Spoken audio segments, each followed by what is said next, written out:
Tengan todos muy buenas noches. ¿Cómo les va?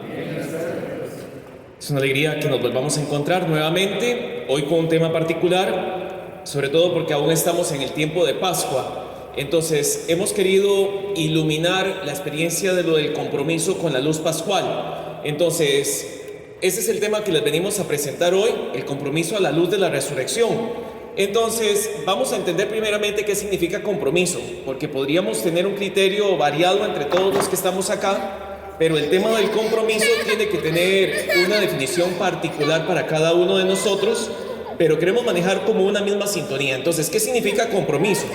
Entonces, compromiso hace referencia a un tipo de obligación o acuerdo que tiene un ser humano con otros ante un hecho o situación. Un compromiso es una obligación que debe cumplirse por la persona que lo tiene y por la que lo tomó. Entonces, quiero que tengamos claro que es un compromiso. Entonces, hoy quiero que descubramos cómo a la luz de la resurrección, todos los que estamos acá, de manera particular, desde nuestra propia historia, desde nuestra vocación específica y el hecho de ser iglesia, tenemos un compromiso. Y entonces quizás alguno diga, bueno, compromiso será con mi esposa. Compromiso será con mi esposo. No, es que usted tiene un compromiso con alguien superior a su esposo y a su esposa. ¿Quién es? Con Dios. Pero también hay un compromiso mayor al de su esposo y de su esposa. ¿Cuál es? Con usted mismo. Entonces, hoy quiero que descubramos cómo el compromiso abarca más allá de un tema de entregar un anillo a una novia o un compromiso a un servicio particular. Entonces, vamos con el primer tema para ir avanzando. Entonces nos va a iluminar este primer momento con una cita bíblica, con una acción y con el compromiso como tal. Entonces vamos a escuchar el primer evangelio que vamos a tener hoy con el tema del compromiso personal. Entonces, ¿quién tiene Juan 21, 15, 19? Muy bien, entonces Pablo Antonio, háganos la caridad y nos lo proclama. Si quiere se viene para acá. Entonces, porque es el primer compromiso que vamos a ver en esta noche, el compromiso personal. Entonces, los tres textos hablan sobre experiencia pascual, sobre experiencia de resurrección, y nos van a determinar qué tipo de compromiso nos está iluminando la palabra de Dios. Entonces, escuchamos a Pablo para entender el compromiso a nivel personal.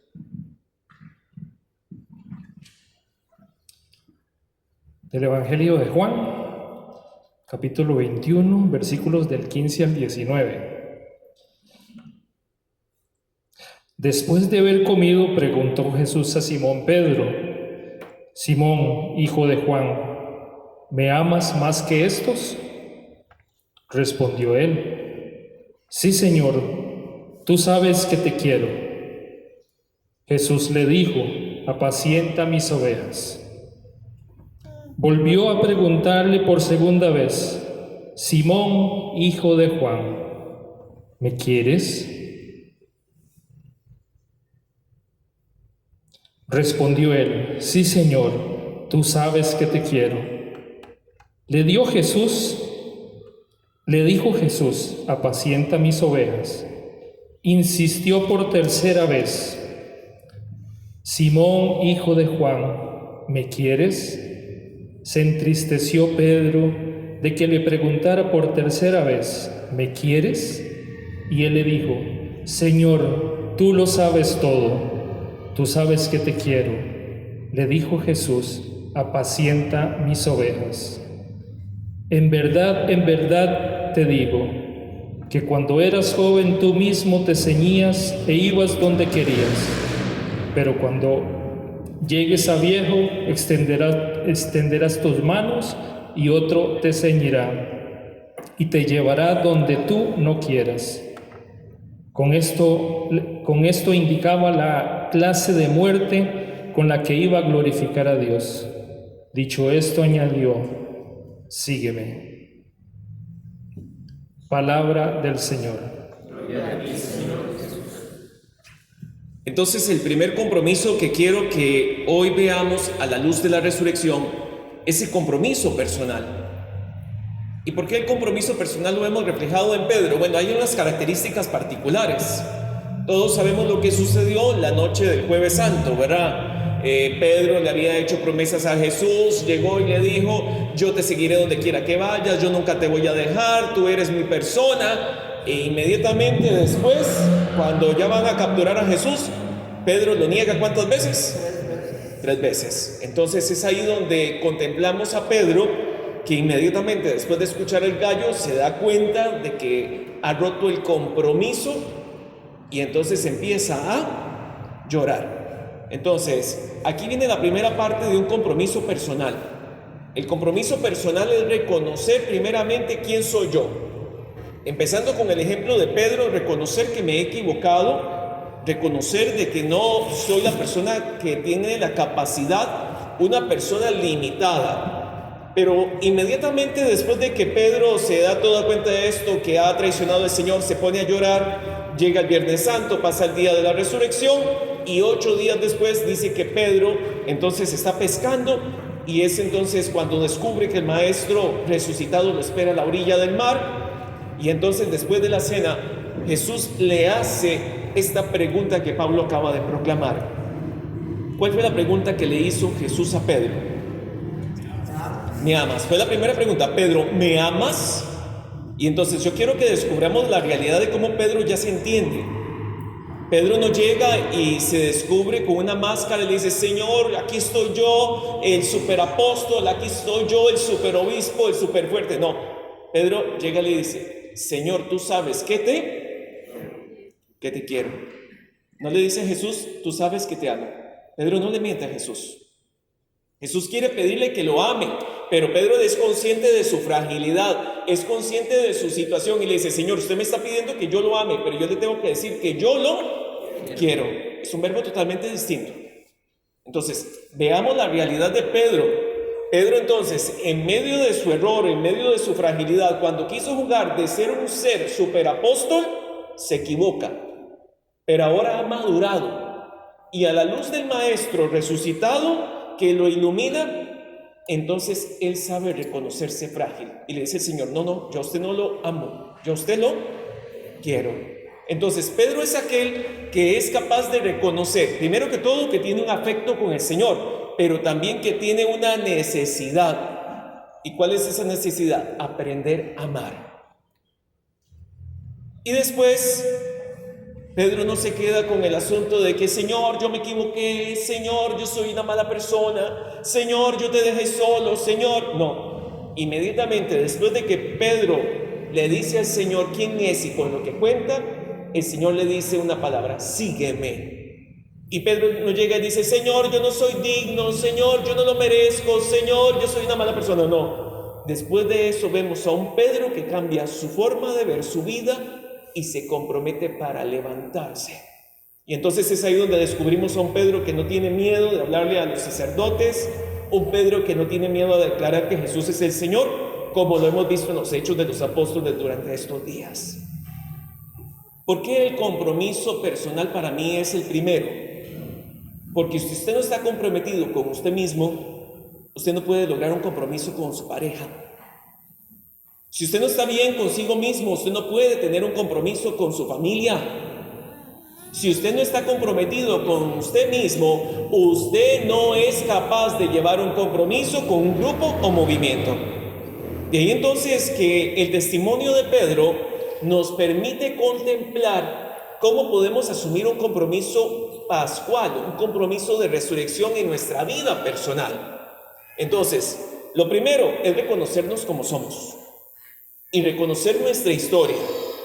Y reconocernos como somos es reconocer mis errores, mis fragilidades, no para sentirme la peor miseria del mundo, sino para buscar ¿qué? Ayuda. Pero también reconocerme con mis capacidades. Cuando Pedro se presentaba frente a los demás, siempre decía: yo soy el primero, el primer discípulo. Él me nombró piedra. Pero no lo hacía por rajar, sino porque sabía que tenía la convicción profunda que él era el primero que había sido llamado. Entonces, aquí yo quiero que ustedes se cuestionen. ¿Están comprometidos con ustedes mismos? ¿Quiénes son ustedes?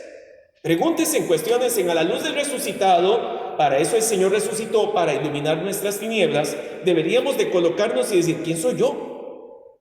¿Cuál es mi realidad? ¿Cómo estoy viviendo?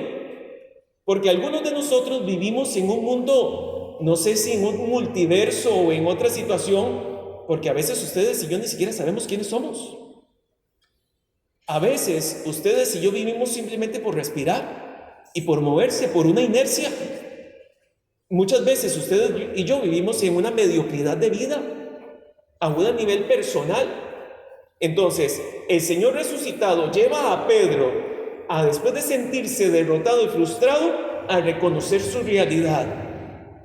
Después de descubrir su realidad, deja que el Señor lo levante y le diga: sígueme. Aprovecha la oportunidad y tiene un cambio.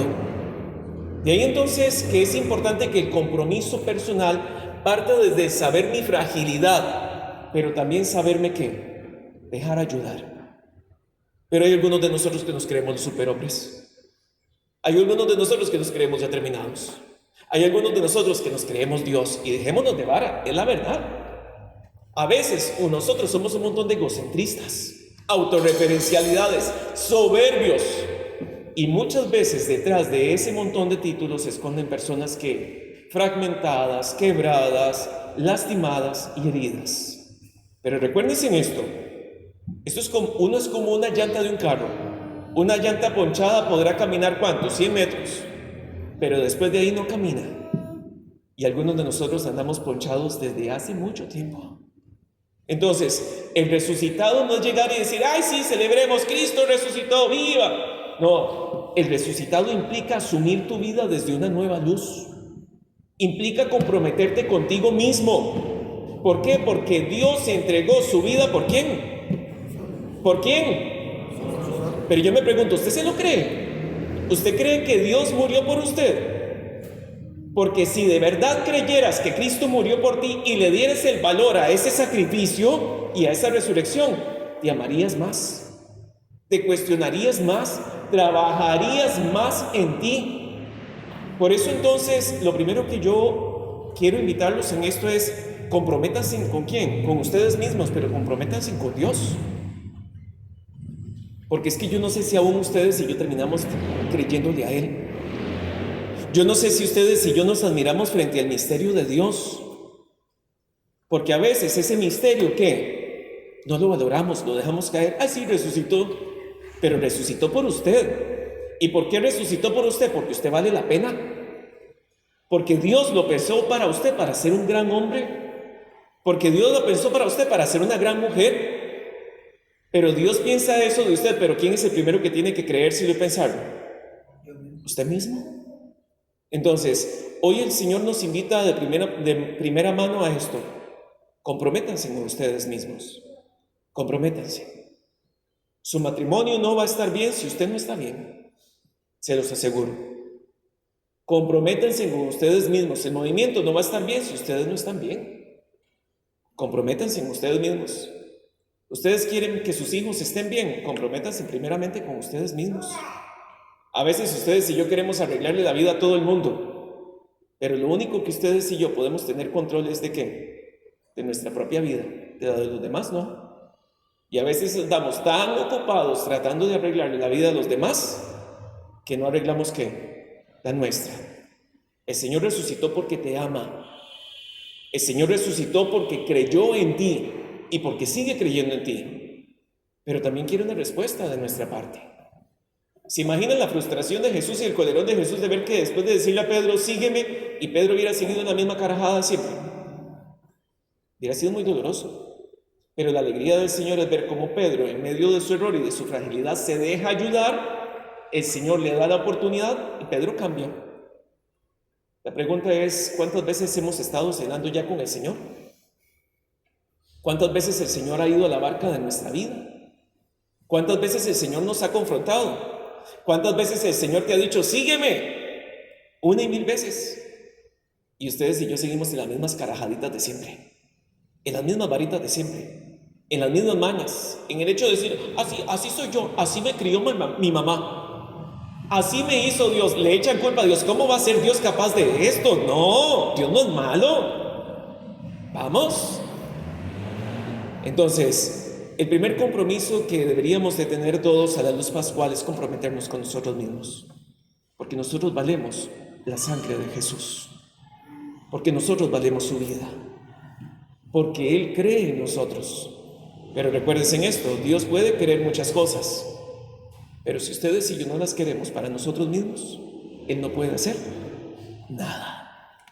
Entonces el primer compromiso es el compromiso personal. Entonces, cuando ustedes sientan que están achatados, cuando ustedes se crean así la supermujer y el superhombre, cuando ustedes crean que ya la vida es así, dicen, así me voy a quedar, ¿para qué? De todos modos ya me voy a morir. Entonces vayan y le piden la intercesión a San Pedro, un hombre muy fuerte, pero también muy frágil. Pero su fragilidad no lo dejó estancado, su fortaleza lo hizo creer en las promesas del Maestro y en levantarse y comprometerse consigo mismo. ¿Claros con el primer compromiso, chiquillos? Tienen una cara de susto que hasta queda miedo. Ok, muy bien. Vamos con el segundo compromiso. Entonces, ¿quién tiene Juan 20, 10, 18? Muy bien, Chapulina se cubrió el nombre para que yo no la cite, ¿verdad? ¿Cuál es su nombre? Chilita, muy bien, vamos a ver. Gracias.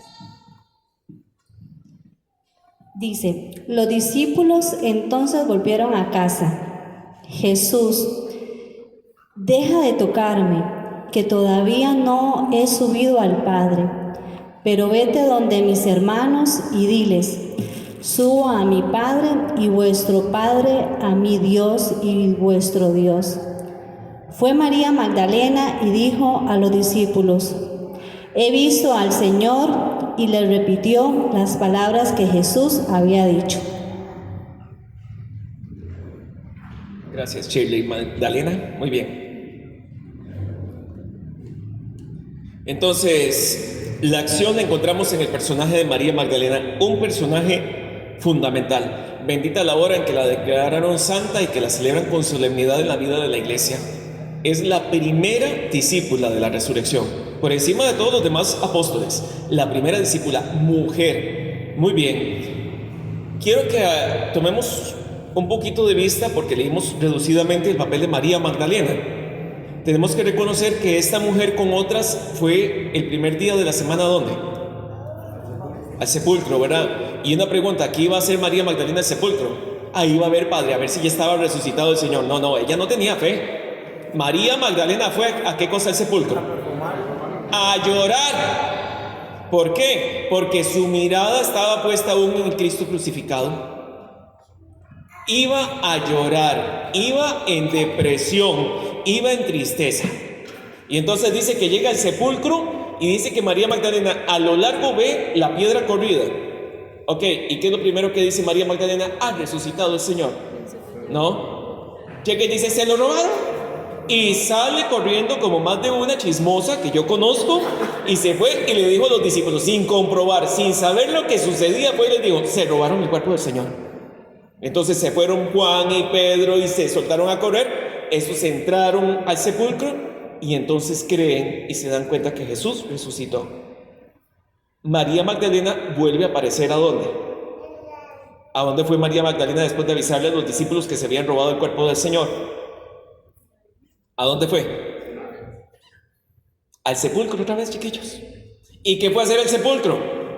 A llorar de nuevo. No fue a ver qué era, a llorar. Y dice que estaba a la orilla de la tumba llorando, deprimida, tras que había ido a asustar a todo el mundo con que se habían robado el cuerpo de Jesús. Por chismosa está llorando. Y está llorando, llore. Y entonces hay un par de hombres que le dicen que resucitó. Ella aún se niega a creer. Entonces el Señor, donde ve a aquella mujer, le dice su nombre. ¿Cómo es que le dice Jesús? María. La llama por su nombre.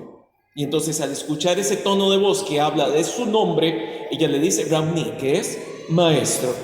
Y entonces Jesús le dice, bueno, mi hijita, muy bien, suéltame, porque María, que lo quería acaparar, dice, suélteme y váyase donde están los discípulos y deje de estar transmitiendo malas noticias y empieza a transmitir buenas noticias. Y dígale que me ha visto y que voy por delante de ellos a Galilea. Ahí me volverán a ver. Y entonces María Magdalena cambia su historia, porque María Magdalena va a ¿qué? Anunciarle a sus discípulos que resucitó. Va con una fuerza nueva, va con una alegría especial. Esta actitud de María Magdalena yo quiero que lo asumamos desde el compromiso a nivel matrimonial. Entonces, ¿Por qué en segundo lugar?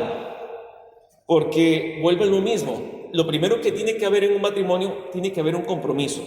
¿Pero un compromiso qué? Personal, para que un matrimonio esté bien. Pero entonces no es el asunto de llegar y decir, es que como yo estoy bien, se ha dado el otro. No somos un matrimonio, tengo que aprender a buscar a que el otro esté bien. Si yo estoy bien, también tengo que luchar para que el otro esté bien. No es una lucha para ver, yo soy mejor que usted. Hace unos días, yo estoy en un grupo que se llama Equipos de Nuestra Señora. Entonces tenemos una tablita donde ponemos los retos personales de semana a semana. Entonces me hace gracia porque en el equipo comentábamos que había un esposo que se levantaba en la mañana y ponía la rayita de que ya había leído el Evangelio y que ya había hecho oración personal. Entonces, ¿para qué? Y entonces decía, para que ella se pique y para que ella vea y se venga y se anime también a leer el Evangelio y haga oración personal. Entonces la está retando. Eso fue lo que hizo María Magdalena. Primeramente se deja animar por el Señor.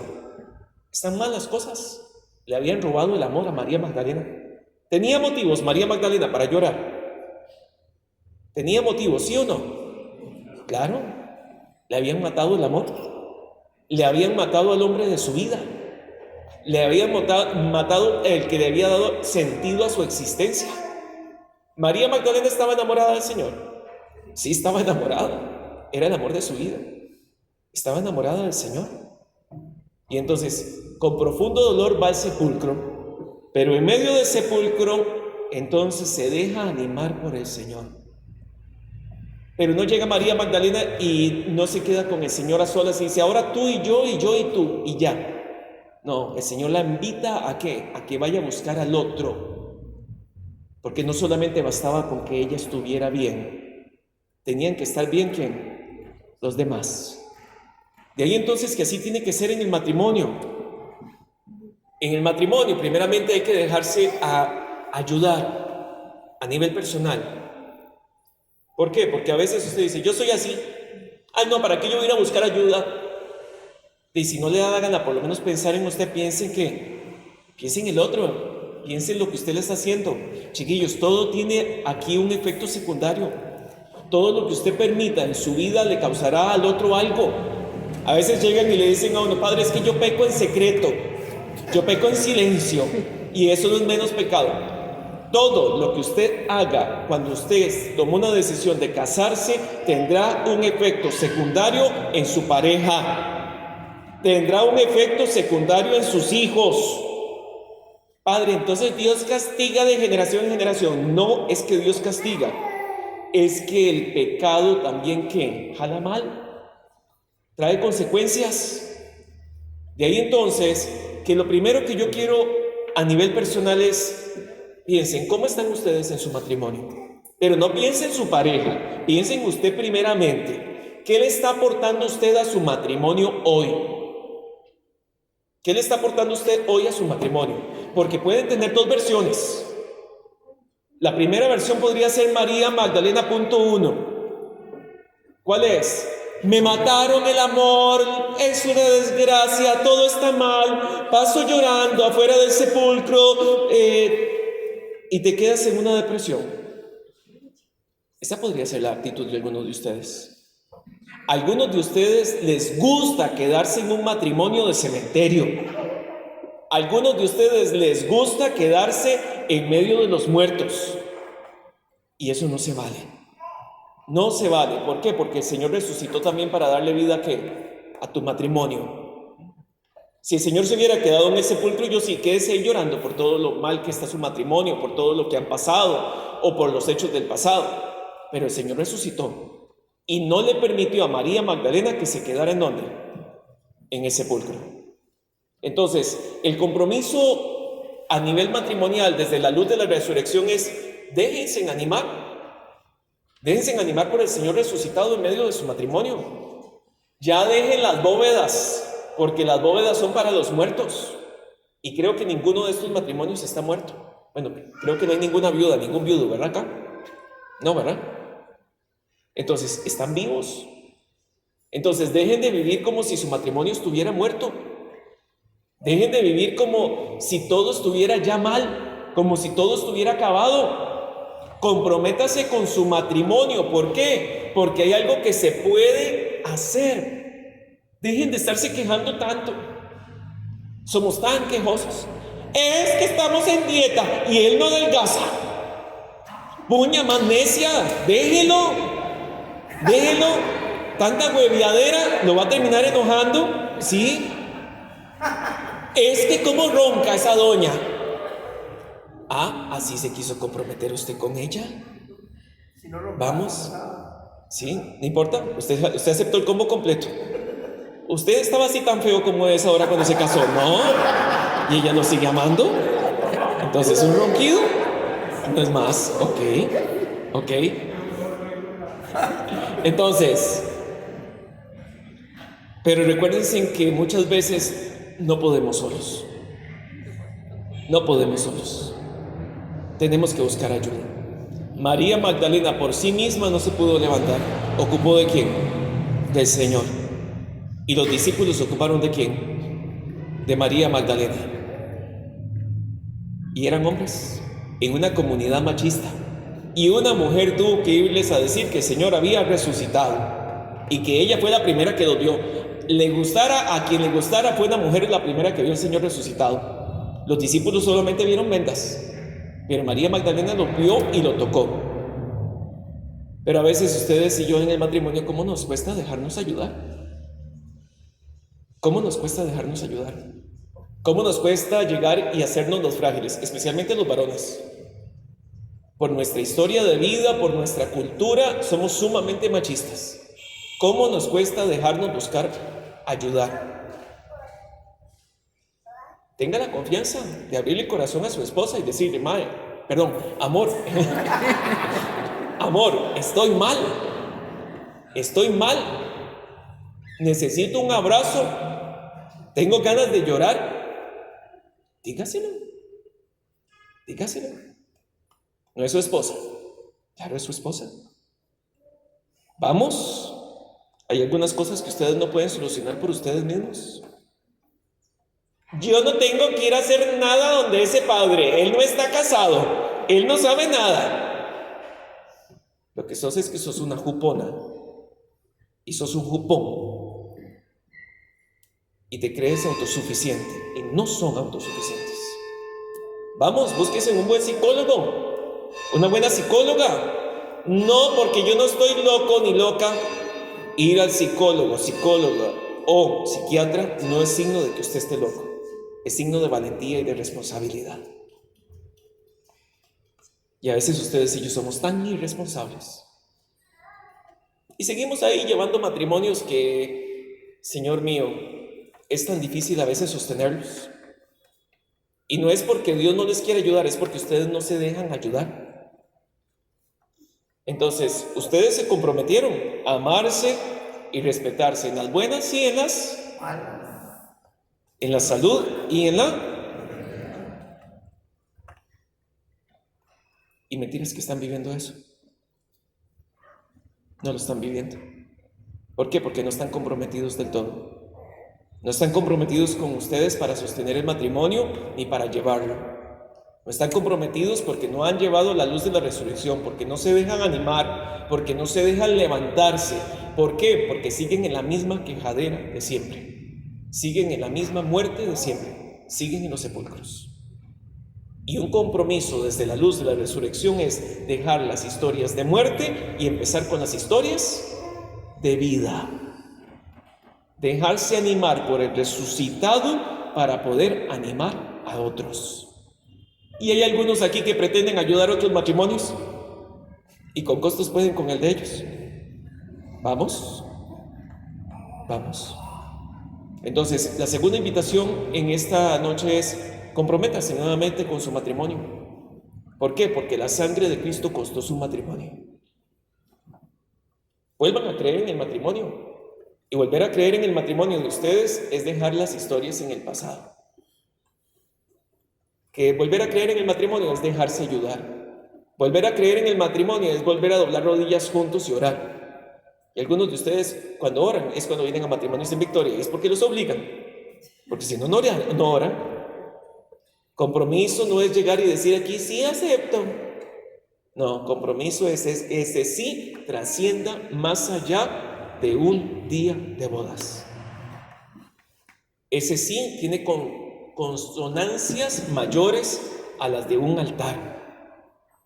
Lo lleva al altar de la casa, al altar de las opciones de vida.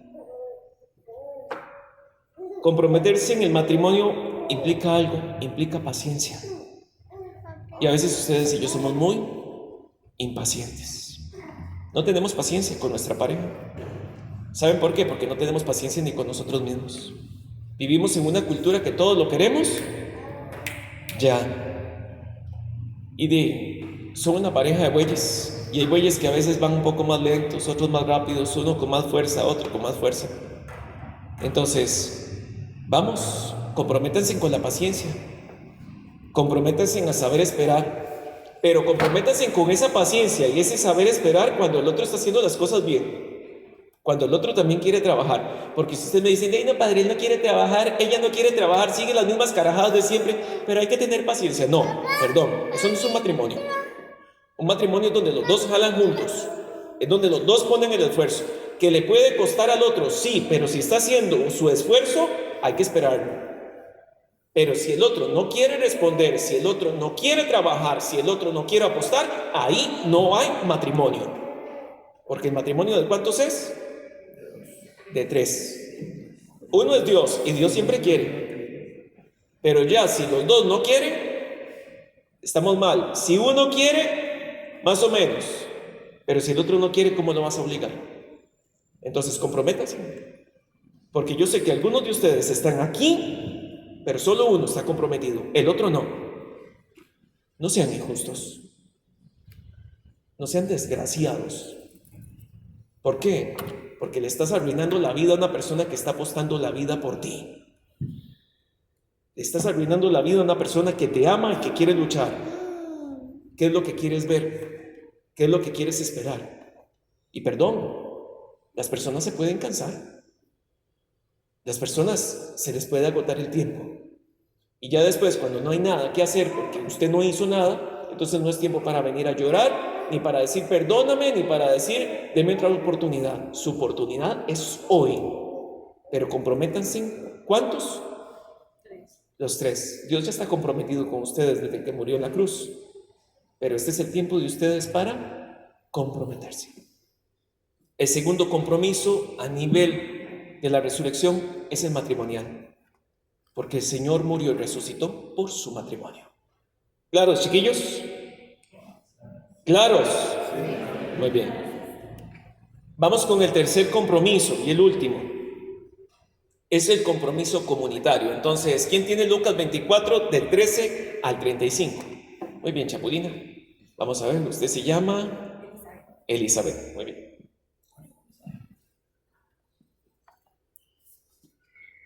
Del Evangelio de San Lucas. En aquel mismo día, 2 de los discípulos se dirigían a un pueblo llamado Emaús, a unos 11 kilómetros de Jerusalén. Iban hablando de todo lo que había pasado. Mientras conversaban y discutían, Jesús mismo se acercó y comenzó a caminar con ellos. Pero aunque lo veían, algo les impedía darse cuenta de quién era. Jesús les preguntó: ¿de qué van hablando ustedes por el camino? Se detuvieron tristes y uno de ellos, que se llamaba Cleofás, contestó: ¿eres tú el único que ha estado alojado en Jerusalén y que no sabe lo que ha pasado allí en estos días? Él les preguntó: ¿qué ha pasado? Le dijeron: lo de Jesús de Nazaret, que era un profeta poderoso en hechos y en palabras delante de Dios y de todo el pueblo. Y como los jefes de los sacerdotes y nuestras autoridades lo entregaron para que lo condenaran a muerte y lo crucificaran. Nosotros teníamos la esperanza de que Él sería el que había de libertar a la nación de Israel. Pero ya hace 3 días que pasó todo eso. Aunque algunos de las mujeres que están con nosotros nos han asustado, pues fueron a madrugada al sepulcro y como no encontraron el cuerpo, volvieron a casa. Y cuentan que unos ángeles se les ha aparecido y le han dicho que Jesús vive. Algunos de nuestros compañeros fueron después al sepulcro y lo encontraron tal como las mujeres lo habían dicho, pero a Jesús no lo vieron. Entonces Jesús les dijo: «Qué faltos de comprensión son ustedes y qué lentos para creer en todo lo que dijeron los profetas. ¿Acaso no tenían que sufrir el Mesías estas cosas antes de ser glorificado?» Luego se puso a explicarles todos los pasajes de las Escrituras que hablaban de él, comenzando por los libros de Moisés y siguiendo por todos los libros de los profetas. Al llegar al pueblo a donde se dirigían, Jesús hizo como que iba a seguir adelante, pero ellos lo obligaron a quedarse diciendo: «Quédate con nosotros, porque ya es tarde, se está haciendo de noche». Jesús entró pues para quedarse con ellos. Cuando ya estaban sentados en la mesa, tomó en sus manos el pan y, habiendo dado gracias a Dios, lo partió y se lo dio. En ese momento se les abrieron los ojos y reconocieron a Jesús. Pero él desapareció y se dijeron el uno al otro: «¿No es verdad que el corazón nos ardía en el pecho cuando nos venía hablando por el camino y nos explicaba las Escrituras?» Sin esperar más, se pusieron en camino y volvieron a Jerusalén, donde encontraron reunidos a los 11 apóstoles y a sus compañeros, que les dijeron: «De veras ha resucitado el Señor y se les ha aparecido a Simón». Entonces ellos dos les contaron lo que les había pasado en el camino y cómo reconocieron a Jesús cuando partieron el pan. Palabra del Señor.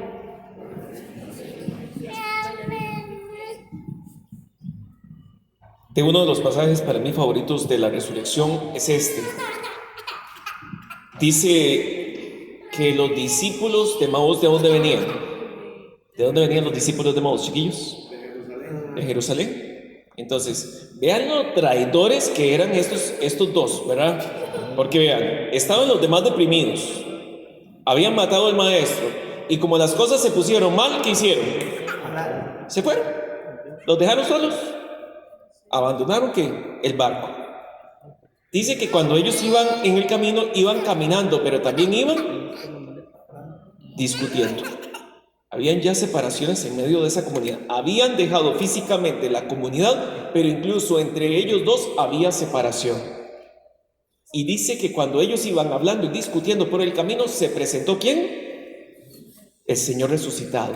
Entonces aquí yo quiero detenerme. El resucitado nunca hace acción donde hay una persona sola. Y si aparece donde hay una persona sola, como en el caso de María Magdalena, le invita a que vuelva ¿a dónde? A la comunidad. Entonces, este es un paréntesis. ¿Por qué? Porque la experiencia de Dios, la experiencia del resucitado, nunca se puede vivir individualmente. Y nunca tendremos experiencia del Señor resucitado si nos apartamos de la comunidad. Veamos los casos. Jesús se aparece cuando estos dos discípulos iban en el camino. Entonces iban discutiendo. Jesús llega y les habla, conoce sus heridas, les escucha su tragedia, les empieza a hablar y su corazón empieza a arder. Hace ademán de seguir adelante y ellos le dicen: «Señor, quédate con nosotros porque el día va de caída». Se sienta a la mesa y parte el pan. Y entonces es ahí donde a ellos se les abren los ojos. ¿Y qué? Y dice que Jesús resucitado se quedó con ellos tomando el té y vivieron felices para siempre los tres. ¿Dice eso? No, dice que Jesús resucitado ¿qué? Desaparece. Pero ellos inmediatamente se dan cuenta que es el Señor y ¿qué? Y dicen: ¡ay, qué alegría! Ve como el Señor nos quería más a nosotros dos que a aquellos otros, porque vino a aparecerse en nosotros. No. Inmediatamente ellos se dan cuenta que tienen que volver ¿a dónde? A Jerusalén, a la comunidad. Entonces, nos damos cuenta que el tercer compromiso a nivel de la resurrección es el compromiso comunitario. Porque el resucitado no tendrá experiencia con nosotros si no es en la comunidad. Entonces, quiero hablar de cosas básicas de la fe. ¿Cuántos son los sacramentos, chiquillos? Ya me están poniendo a dudar. Vamos a devolverlos a todos a primero. ¿Cuántos sacramentos son? 7, muy bien. ¿En cuánto se dividen los sacramentos de la vida de la iglesia? ¿En cuántas partes? En 3, muy bien. Los primeros son los sacramentos de iniciación cristiana. ¿Cuál es el primero? El que es la llave de todo. El bautismo. Por eso es que nos echan agua bendita cuando venimos a misa en la Pascua, para recordar nuestro bautismo, porque es ahí donde hemos injertado la vida en el Señor resucitado. Segundo, ¿cuál es? Eucaristía, muy bien. ¿Y el tercero? Sacramento de la confirmación, muy bien. Son los sacramentos de iniciación cristiana. Tenemos los sacramentos de sanación, porque el Señor sabe que somos frágiles y que necesitamos de su ayuda para ser sanados. ¿Cuáles son? El sacramento de reconciliación, que yo espero que todos los de Matrimonios en Victoria se hayan reconciliado con el Señor en estos días de Cuaresma, porque les recuerdo que la iglesia pide que para la Pascua nos confesemos. Muy bien. Y el otro es el sacramento de la...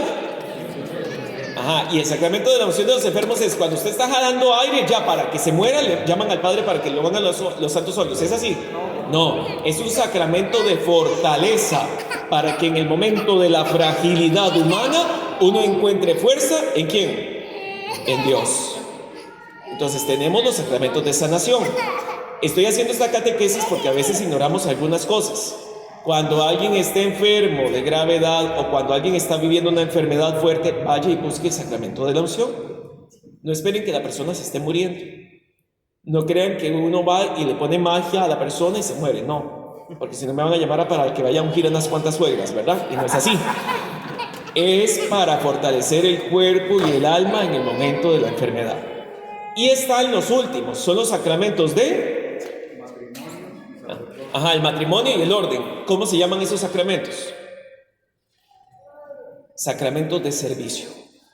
Y la iglesia los tiene en el mismo estatus. No es que el sacerdocio está aquí y el matrimonio está acá. No es que el matrimonio está aquí y el orden está acá. Son iguales, son sacramentos de servicio. Entonces les pregunto, ¿cuál es la vocación del matrimonio? Porque si es una vocación de servicio, ¿cuál es la vocación del matrimonio? ¿De qué forma? Levanten la mano los que están casados. ¡Puña! Y lo dijeron aquí algunos. Sí, prometieron una vocación, se consagraron en un sacramento de servicio. ¿Y qué es un sacramento de servicio? ¿Qué es el sacramento del matrimonio? Amar de tal manera a mi pareja que la gente pueda contemplar en nuestro amor la forma en que Cristo ama a su iglesia. Esa es la vocación del sacramento del matrimonio. Ustedes creyeron que era sentir maripositas. La vocación del matrimonio es ver cómo lo beso hasta dejarle el maquillaje en la jeta para que vean qué bonito que quedó. No, la vocación del matrimonio es la experiencia cotidiana en obras, sentimientos, palabras y acciones concretas que le muestre al mundo cómo Cristo nos ama. Y entonces yo les pregunto, ¿y los matrimonios que pasan encerrados en sus casas? ¿Y los matrimonios que no se comprometen a servir en el movimiento? ¿Y los matrimonios que no sirven para nada? ¿Es la verdad? Entonces, ¿dónde quedó lo que usted prometió a Dios aquí en el altar? Vamos, ustedes hicieron promesas. Ustedes llegaron, y yo le he casado a algunos estos días y yo les he dicho, vienen aquí libre y voluntariamente a contraer matrimonio, y ustedes respondieron. Entonces, desde su voluntad ustedes dijeron, sí, yo quiero servir, yo quiero comprometerme para demostrarle el amor de Dios al mundo. ¿Están decididos a amarse y respetarse durante toda la vida? ¿Y respondieron? Sí. Tercero, ¿están dispuestos a recibir de Dios responsable y amorosamente a los hijos y educarlos según el modelo de la iglesia? ¿Y ustedes respondieron? ¿Y qué le están enseñando a sus hijos? Cuando les dicen, no vayamos a misa. ¿Para qué comprometernos? No, mejor Dios en mi casa y Dios en la de todos. ¿Son conscientes de lo que ustedes prometen? ¿Son conscientes de lo que ustedes dijeron? Ok, entonces ahora sí son conscientes. Y a mí me preocupa mucho porque es que a veces pasa esto, se nos olvida el carácter misionero del matrimonio. A veces creemos que nos casamos para tener una casa linda. A veces creemos que casarnos es simplemente para tener un estatus social. A veces creemos que casarnos es simplemente para estar nosotros bien. Y eso es lo que ha llevado a la condenación de nuestra comunidad actual, nuestra sociedad. Pensar solamente en nosotros mismos. Pensar solamente en que nosotros estamos bien y el otro qué me importa. Pero la luz del resucitado y la presencia del resucitado solamente se puede vivir en comunidad, y cuando de verdad nos encontramos con Él, esa acción de Dios en nuestra vida nos lleva a comprometernos con el otro. Entonces yo quiero preguntarles, ¿qué tan comprometidos están con el movimiento? Ay, padre, no, a mí solo me gusta venir cuando canto. Otros que cantan, ¿verdad? Otros. Ustedes no, ustedes sí están empezando. No, padre, a mí solo me gusta venir cuando hay comida. Ok. No, a mí solo me gusta cuando dan regalos. El día de la madre, ahí sí están todas, ahí. Con el pelo planchaditico, hasta que huele a pelo quemado. No está comprometido usted, no está viviendo las promesas. Y es que hicieron promesas delante de Dios, delante de la comunidad, y hicieron promesas también por sus hijos. Perdón, y Dios va a pedir resultados de esto. Entonces, vivir desde la experiencia del resucitado es volvernos a comprometer. Uno recibe tanto de Dios, y Dios es tan generoso, pero a veces ustedes y yo somos ¿qué? Tan tacaños. Y no es que yo ahorita voy a decir, bueno, aquí tengo el SIMPE, háganme un depósito en la cuenta de la parroquia. No, les estoy diciendo, comprométanse en ustedes, con su vida, con su persona. Los quiero volver a ver en misa, pero no porque se van a condenar, sino porque quieren enseñarle a sus hijos el amor que Dios les tiene consagrándose dominicalmente acá. Vamos, comprométanse con el movimiento, que muchos les ha dado y a algunos hasta les ha ayudado a salvar su matrimonio, pero cuando les piden que se comprometan no quieren. Qué egoístas que son. Vamos, comprométanse con la iglesia. ¿Ustedes creen que van a dar testimonio encerrados en su casa buscando solamente su bien, su plata y sus viajes? No. Se comprometerán con la iglesia cuando la gente los vea ensuciándose las manos, cuando los vean involucrándose con los pobres, cuando los vean cargando juntos la cruz y la gente diga, vea qué matrimonio este. Uno sabe que la pellejean, uno sabe que Estela y Pablo pasan agarrados del moño, pero ahí vienen luchándola. Y entonces, si ellos pudieron, nosotros también podemos. ¿Sí? Pero, ¿ustedes creen que dentro de una casa, encerrados en 4 paredes, uno va a dar testimonio, uno va a vivir la vocación matrimonial? ¿No? Entonces, el tercer compromiso es comprométanse nuevamente con los demás. Comprométanse con el matrimonio y las promesas que ustedes hicieron. Dejen de ser tan mediocres, dejen de ser tan agarrados, dejen de ser tan individualistas, porque yo solamente les recuerdo lo que dice la palabra: el que quiera guardar su vida, la perderá, pero el que pierda la vida por mí y por su evangelio, la salvará. Podrán estar muy bien en sus casas, podrán tener los mejores carros, podrán tener el mejor estatus social, podrán tener a sus hijos en el mejor de los colegios, podrán tener muchas cuentas en el banco, pero les aseguro que eso no les va a dar la vida eterna.